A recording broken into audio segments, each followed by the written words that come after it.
Gaza को बावजूद कि उसको आज़ादी मिली एग्रीमेंट के बाद, मगर उसकी रिस्ट्रिक्शंस इतनी लगा दी गई है कि न वो ट्रैवल कर सकते हैं, न आ सकते हैं, न जा सकते हैं, न वहाँ कोई इकनॉमिक असिस्टेंस हो सकता है, जिसके वजह से इंटरनेशनल मीडिया कहती है कि Gaza is the world's largest open air prison. और जो इज़राइली तशद्दुद है, जो बारबेरिक ट्रीटमेंट है, उसकी वजह से रिज़ल्ट से ये रिएक्शन वहाँ बड़े दिनों से होने का इम्कान था। कमाल ये है कि इज़राइल की दुनिया में सबसे अच्छी इंटेलिजेंस ऑर्गेनाइजेशंस और एजेंसीज़ है, और गाज़ा की एक एक इंच पर उनकी नज़र है, सैटेलाइट से, ड्रोन से और आर्टिफिशियल इंटेलिजेंस।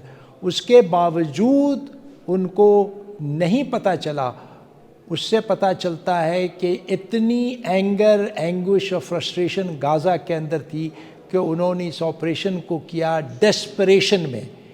अमेरिका, यूरोप, अरब कंट्रीज़ को यूएन रेजोल्यूशंस जो 2 स्टेट की बात करता है और 242 और 370 जो उसके रेजोल्यूशंस हैं, उसकी इम्प्लीमेंटेशन ज़रूरी है। और न सिर्फ वेस्ट बैंक में बल्कि पूरे मिडल ईस्ट में, मशरिक़ वस्ता में अमन हो, स्टेबिलिटी हो, प्रॉस्पेरिटी हो, तो ये एब्सोल्युटली एसेंशियल है। Hamas has taken this action